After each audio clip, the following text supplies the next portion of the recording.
요즘에 이렇게 세상 살아가는 얘기를 들어보면요, 행복하다는 사람보다는 속상하다는 사람이 더 많아. 우리나라가 못 사는 나라 아니거든요. 우리나라 굉장히 잘 사는 나라예요. 경제적으로 세계 7위까지 올라갔다가 지금 추락하는 분위기에 있기는 하지만 현재도 14위 정도 된다니까, 세계적으로 돈 많기로 따지면 대한민국이 안 빌린다 그 말이에요. 굉장히 넉넉한 나라 맞아. 근데 행복하냐라고 물으면 행복하지는 않대요. 왜 그렇게 행복하지 않을까? 여러 가지 이유가 있겠죠. 얼마 전에 통계를 보니까 2024년 국민 삶의 질에 관한 통계를 한번 본 적이 있는데요. 거기 보니까 무슨 얘기가 나오느냐면 2019년이 대한민국 행복 지수의 정점이었답니다. 그리고 계속해서 불행해지기를 시작하는데, 우리나라 사는 사람들 중에 월 소득이 100만 원 미만인 분들이 의외로 많이 있어요.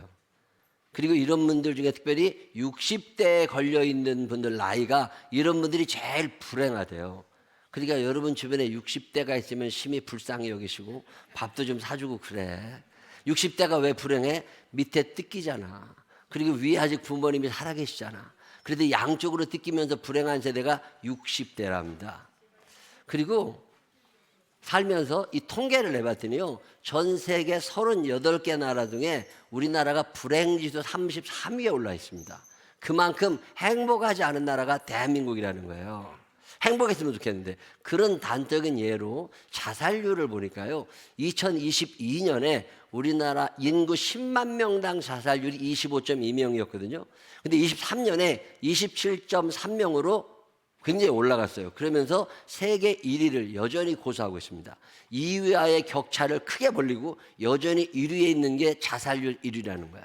자, 우리나라 사람들이 이렇게 불행해. 아니, 왜 행복하지 않을까? 저는 이런 통계를 볼 때마다 무슨 생각이 나느냐면, 우리는 예수를 믿는 사람들이잖아요. 내 안에 주님 주 예수 내 안에 들어와 계신 후 변하여 제 사람 되고, 우리 주님이 내 안에 오신 뒤로 내게 많은 변화를 경험하며 살면서 그중에 내가 기쁨이라는 거, 나는 기뻐요 정말 기뻐요 주 예수 사랑 기쁨 내 맘에, 주님이 내 안에 오셔서 굉장히 기쁘고 평화로다 하늘 위에서 내려오네, 내가 굉장히 평화롭게 잘 사는데, 아니 세상은 그러지 않은 거야. 그런데 자꾸 무슨 생각이 나느냐면, 내가 예수를 믿고 행복해진 게 나 혼자 잘 먹고 잘 살으라는 게 아니라, 내가 가지고 있는 이 평안, 이 기쁨, 이 소망, 이 행복을 좀 나누면 어떨까? 사명이라는 게 있는 거잖아요. 내가 예수 믿고 돈 벌고 잘 먹고 잘 사는 게 그거 아닌 거잖아. 내가 행복한 이유는 나 때문에 누군가 행복한 사람을 만들으라고 하나님이 우리에게 평강과 행복을 주시는 거잖아요. 저는 이걸 사명으로 받아들여요. 우리 교회가 넉넉하게, 교회가 하나님의 은혜 가운데 잘 자라고 있다는 얘기는 그러지 못한 교회들에 대한 어떤 부담을 좀 가지고 그들에게 용기와 힘을 주라고 하는 어떤 사명이 느껴지는 것처럼, 우리가 행복한 그리스도인으로 살아가고 있는 한 내가 행복한 이 행복을 다른 사람에게도 좀 나눠줄 필요가 있지 않겠냐 그 말이에요. 이 행복, 나 혼자 행복해서 될 일은 아니잖아요. 어떤 사명이 내게 느껴지고 있는데, 자, 그러면 현실은 어떠냐? 예수 믿는 사람들 때문에 행복한 사람들이 좀 많아야 되는데, 나 때문에 시험 드는 사람이 많아.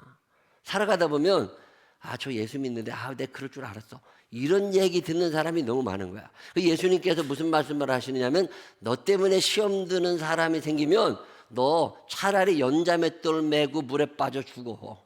예수님이 이런 말씀 하시는 분이 아니시거든요. 근데 예수님이 이제 예루살렘으로 가는 마지막 길에 제자들을 향하여 외치신 말씀 중 하나가 뭐냐면, 너 때문에 시험 드는 사람들이 생기면, 너 때문에 실족하는 사람이 생기면 차라리 연자맷돌을 메고 바다에 빠져 죽는 게 나아. 이럴 만큼 절대 그런 짓 하지 말라고. 지난주에도 말씀드렸지만 길이가 2m 정도, 이 높이가 50cm 정도 되면 몇 톤입니다. 이런 톤을 몸에다 묶고서 바다에 빠치는 게 연자맷돌 형벌이라고, 그 당시 십자가형처럼 이런 형벌이 있는 거거든요. 근데 그런 형벌을 받는 게 차라리 나. 무엇 때문에? 너 때문에 남이 시험 들면. 왜 남들이 시험 들까? 여러 가지 이유가 있는데, 지난주에 무슨 말씀을 드렸냐면, 내가 예수를 믿는다고 하면서도 용서하지 못하면, 하나님의 아들 예수 그리스도 땅에 오셔서 다 용서해 주셨는데 왜 너 용서하지 못해? 예수 믿는 사람이 좀 용서라는 단어 앞에서 좀 마음이 넓어야 되는 거 아니에요? 하나님이 나를 쿨하게 용서해 준 것처럼 그래 나도 용서해 뭐 이런 게 있어야 되는데 지는 용서받고 남들은 용서 못해 이러고 살아가는 것들 이것 때문에 남들이 시험 단다는 거예요. 옆 사람이 잘못했을 때 어떻게 해야 돼요? 용서해달라고 그러면 용서해줘. 그 용서를 못하는 사람들 때문에 남들이 시험 들어. 그래서 예수님이 지난주에 무슨 말씀을 하신 거냐면 용서에 대해서 너희도 좀 관대해줘라. 내가 너희를 그렇게 아무런 것도 묻지 아니하고 용서한 것처럼 너도 용서해주고 살아. 용서에 대해서 자신 있게 용서를 베풀 줄 아는 믿음의 사람들이 되시기를 주의 이름으로 축원합니다. 옆 사람 손을 꼭 붙잡고 눈을 쳐다보면서 너 꽁한 사람은 아니지? 시작. 꼭 그런 거 들여서 꽁 해가지고서 내가 뭐 죽어도 뭔지 이런 것들 지옥 가기 딱 알맞아.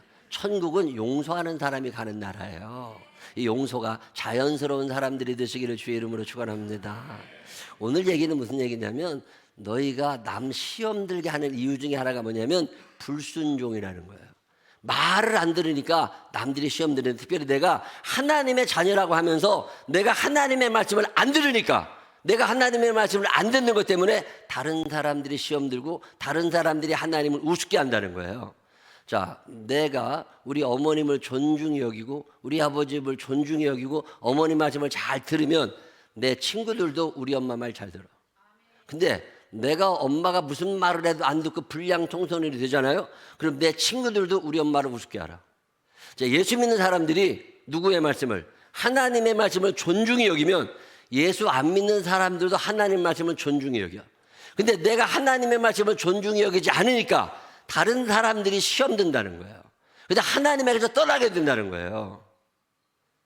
하나님의 말씀을 존중히 여기며 살게 되시기를 바랍니다. 근데 구약 성경에 전체적인 주제가 있는데 그게 단어 두 가지입니다. 첫 번째 단어가 뭐냐면 믿음이고 두 번째 단어가 순종이에요. 너 믿어? 그럼 따라와봐. 이게 구약 성경이거든요. 노아 할아버지에게 하나님이 뭐라고 그러시는 거예요? 너 나 믿어? 예. 그럼 저 산꼭대기에다가 배 하나 지을 수 있어? 예. 이게 구약이에요. 이 구약 성경을 전체 창세기부터 말라기까지 다 털어내면 단어 두 개가 떨어지는데 믿음과 순종이거든요. 오늘 예수님께서 이 말씀을 하시면서 너희들이 믿지 않으니까 순종하지 않아. 너희의 불순종을 보면서 안 믿는 사람들이 시험 든다는 거예요. 그래서 그 사람들이 교회를 안 오게 돼. 자, 예를 들어봐요. 하나님의 말씀이 들렸습니다. 감사하세요, 감사하세요, 감사하라는 말씀을 잘 들었어. 그러면 감사를 해야 되잖아. 하나님 말씀이니까 믿고. 집에만 가면 투덜대. 그러면 우리 아들, 딸이 교회 나와요, 안 나와요? 주일날 예배 잘 드리고 가가지고 집에서 오늘 반찬이 너무 짰어. 오늘 육개장이 너무 싱거워서 이런 소리만 하고 앉아있다니까? 그러면 남편이 교회 오겠어요, 안 오겠어요? 안 와. 속해드리고 갔는데 속해드리고 간 다음에 집에 가가지고 뭐라고 그래요? 그 속장이 이런 얘기 했다고 아주 기분 나쁘다고 이런 얘기 되면 아들, 딸이 교회 와요, 안 와요? 안 오잖아. 감사하라고 하는데 투덜대고 앉아있다니까. 그러면 누가 시험 들어? 아들이 시험 들고 딸이 시험 들고 남편이 시험 들고 교회를 안 나와. 왜 교회를 안 나오느냐? 내 입이 방정 떨어 그런 거야. 옆 사람 손을 꼭 붙잡고 눈을 쳐다보면서 목사님이 오늘도 네 얘기 하신다. 시작. 목사님이 오늘도 네 얘기 하신다. 하여튼 내가 방정 떨어. 이게 시험 들게 한다 그 말이에요. 그러니까 내가 믿었으면 순종을 해야지. 감사해. 아멘. 그리고 순종하면 됐잖아. 저는 이삭이라는 사람을 참 대단하게 봅니다. 이삭을 보면 성경에 이삭의 3종 순종 세트가 나와요. 첫 번째는 모리아산에서 아브라함, 그 아버지 아브라함이 이삭의 목에 칼을 대고 너 하나님이 잡아 바치라고 그러신다. 그럴 때 이삭이 나이가 20대 전후니까 튀면 돼. 여러분 아버지가 칼 대면 누가 앉아 있어. 근데 이삭이 옛날 그 소설책에 보면 뭐라고 나와요? 하나님, 아브라함이 이삭에게 뭐라고 그래요? 하나님께서 너를 제물로 드리라고 그러신다. 하나님의 뜻이라면 제가 올라가겠습니다. 그리고 제단에 올라가서 죽기를 기다리는 이삭의 순종. 야, 이삭의 두 번째 순종은 어디서 나와요? 그랄 땅에서 나옵니다. 지금 이삭이 가나안 땅에 살다가 쫄딱 망했어. 사업했는데 완전 거덜났습니다. 그래서 도망을 쳐야 돼. 그래서 이제 어디로 나가려고 그러냐면 애굽으로 가려고 그러는데 애굽에 가면 하나님 믿기가 쉽지 않거든. 그러니까 애굽으로 불신앙의 길을 걷더라도 돈 벌기 위하여 애굽으로 떠나려고 하는 이삭을 하나님이 나타나서 막으십니다. 너 내려가지고 말을 하고 그래서 이삭이 뭐라 그래? 아, 하나님, 여기 망했습니다. 여기 이제 더 이상 농사도 안 되고 양도 굶어 죽게 생겼고 나도 굶어 죽게 생겨가지고 내가 지금 애굽으로 내려가야 되니까 하나님 말리지 마세요. 근데 하나님이 뭐라 그러세요? 잔소리 하지 말고 거기 그냥 살아. 이삭이 꼬랑지 팍 내리고 하나님 말씀이 그러시다면 알겠습니다. 그리고 순종하고 그 나라에서 살아. 그랬더니 어떻게 된 거예요? 그 땅의 농사에서 100배, 동그라미 2개의 축복을 받으며 사는 거잖아요. 이 역사가 여러분에게도 일어나게 되시기를 바랍니다. 내 뜻하고 너무 다르지만 누구의 뜻이 먼저니까? 하나님의 뜻이 먼저니까. 세 번째 이삭의 순종의 결정판이 어디에 나와요? 유산 상속할 때 나옵니다. 이삭에게는 아들이 둘 있어요. 큰아들의 이름이 누구예요? 너네 집 아들 이름까지 알 건 아니지만 그래도 첫 번째 아들이 누구라고? 에서요. 두 번째 아들이 누구라고? 야곱이요. 자, 그러면 이삭은 누구를 사랑해? 에서를 사랑해. 내 모든 재산을 다 에서한테 물려주려고 마음을 먹고 있어 지금. 근데 그의 부인 리브가와 야곱이 짜고 가로채려고 그래. 이삭이 눈이 안 보입니다. 축복하려고 에서한테 말했지요. 가서 먹을 거 갖고 와. 내가 너 먹은 다음에 너 축복해 줄게. 그래가지고 에서가 사냥을 하러 나간 틈에 누가? 리브가와 야곱이 짜고 누구를 속여 먹어요? 이삭을 속여서 어떻게 하는 거야? 명의 변경을 시작하는 거야 지금. 여러분 남편이 지금 병이 들어가지고 중환자실에 누워있는데 그 마누라와 둘째 아들이 짜고 뭘 하고 있는 거예요? 집 명의 변경을 하려고 그러고 주식을 바꿔놓으려고 그러고 지금 별짓을 다 하고 있는 거야. 이거를 아버지가 알게 됐어. 어떻게 해야 돼요? 이거 못 죽지. 발떡 일어나야 될 판이야 지금. 근데 이삭이 그걸 다 알아챘어. 그리고 났는데 야곱이 축복해달라고 들어왔어요. 유산 상속해달라고 왔어. 해야 돼 말아야 돼? 당연히 안 해야지. 이게 다 누구 줄 건데? 에서 줄 건데. 근데 그때 무슨 생각이 난 거예요? 옛날 이삭이 리브가가 아기를 가졌어. 쌍둥이를 둘 가졌을 때 하나님의 말씀이 들렸습니다. 뭐라고? 작은 자가 큰 자를 지배하게 될 거고 큰 자가 작은 자를 섬기게 될 거다. 그 약속의 말씀이 생각이 났어. 내 마음으로는 누구를 축복하고 싶은데? 에서를 축복하고 싶은데 하나님은 누구를 축복하래? 야곱을 축복하래. 해야 돼 말아야 돼? 야곱한테 줬다가는 내가 굶어 죽게 생겼어. 야곱한테 줬다가는 이거 다 들고 튈 놈이야. 에서는 나를 먹여 살릴 놈이야. 여러분 생각해봐. 놈 얘기라고 쉽게 생각하지 말고 큰아들하고 작은아들이 있는데 작은아들이 재산을 가져가는 순간 나는 거지가 돼. 이놈 갖고 튈 놈이야. 근데 큰아들은 나를 끝까지 모실 사람이야. 자, 근데 여러분 큰아들한테 줘야 돼요? 작은아들한테 줘야 돼요? 갑자기 소리가 팍 줄었어. 이제 고민이 되는 거야. 원래는 누구한테 줘야 돼? 큰아들한테 줘야 돼. 근데 하나님이 누구한테 주래? 그 싸가지 없는 날은 놈한테 주라고 그러잖아요. 그럼 줘야 돼요? 말아야 돼요? 이때 이삭이 순종을 합니다. 그래서 속는 척하고 야곱한테 줬는데 에서가 들어온 거야. 그래서 나 달라고 그래. 그랬더니 이삭이 뭐라고 그래요? 27장 37절입니다. 창세기. 한번 읽어볼까요? 27장 37절 시작. 이삭이 에서에게 대답하여 이르되 내가 그가 누구예요? 야곱 동생 나쁜 놈을 너의 뭐로 세웠어요? 주로 세우고 그의 모든 형제를 누구를 포함해서? 에서를 포함해서 내가 누구에게? 야곱에게 무엇으로? 종으로 주었으며. 지금 에서를 누구한테? 야곱에게 뭐로 줬어요? 종으로 주었으며 곡식과 포도주를 누구에게? 야곱에게 주었으니 내 아들아 아깝지만 내가 내게 무엇을 할 수 있겠냐. 자, 모든 결정권이 누구에게 있어요? 모든 시선을 주님께 드리고 그 하나님 앞에 다 내 시선을 드렸더니 하나님이 야곱을 선택하셨어. 내 뜻과는 관계없지만 그래도 내가 순종할 거야. 자, 이렇게 하나님을 존중히 여기며 사는 이삭. 자, 그랬더니 어떻게 됐어요? 나중에 에서가 그 뜻을 받아들입니다. 그리고 나중에 창세기 후반부 읽어보시면 야곱에게 에서가 물려받았던 그 모든 것, 에서가 누렸던 모든 재물을 다 야곱에게 에서가 물려줘요. 왜? 자기 아버지가 믿던 하나님의 위대하심을 아들이 아니까. 왜 시험 드는 줄 아세요? 내가 예수를 믿는다고 하면서도 내가 예수 믿는 사람으로 안 사는 게, 하나님을 무시하고 사는 것 때문에 우리의 가족과 내 옆에 있는 사람들이 하나님을 무시하게 되고 그게 시험 들었다라고 표현하는 거예요. 여러분 살아가는 날 동안에 하나님을 존중히 여기며 살게 되시기를 바랍니다. 하나님을 기쁘시게 해드리며 사시기를 바랍니다. 주님 말씀하셨습니까? 아멘. 이런 사람들은 시험 들게 할 일이 없어. 근데 말을 징그럽게 안 들어. 내가 예수 믿는 거 안다니까. 근데 내가 하나님 말씀을 안 들을 때 누가 시험 든다고요? 안 믿는 사람들, 지극히 작은 자들이 시험 들어. 그러니 너 어떻게 살아가라. 앞으로 순종하며 살았으면 좋겠다. 믿음이 점점 자라게 되시기를 바랍니다. 순종의 능력이 커가게 되시기를 바랍니다.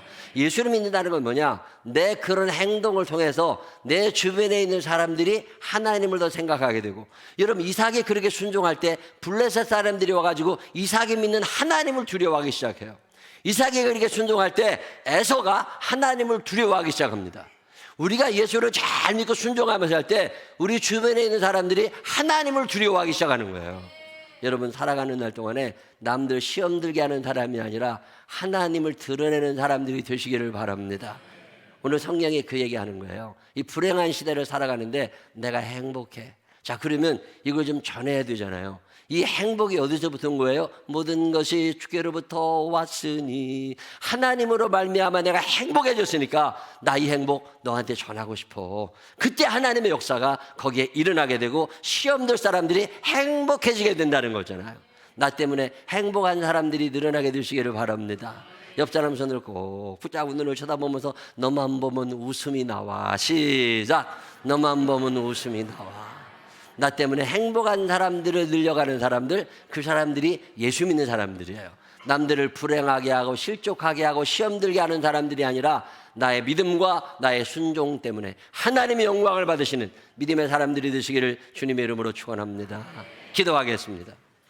좋으신 아버지 하나님 감사합니다. 주님의 은혜와 사랑 안에 삽니다. 근데 나 때문에 불행한 사람들 생기지 않게 하시고, 나 때문에 시험 드는 사람들 생기지 않게 하시고, 오히려 나 때문에 행복한 사람들 생기게 하여 주옵시고, 나 때문에 하나님을 의지하고 하나님께 나오는 자들 생길 수 있도록 인도하여 주옵소서. 우리의 힘으로 부족하오니 성령님 나를 꼭 붙잡아 주시어서 예수 믿는 재미가 느껴지게 하여 주옵시고, 예수 믿는 사람으로 거룩하게 살아가는 우리들 되게 하여 주옵소서. 축복하실 주님, 사용하실 주님을 찬양하옵고 예수님 거룩하신 이름으로 기도드렸습니다. 아멘.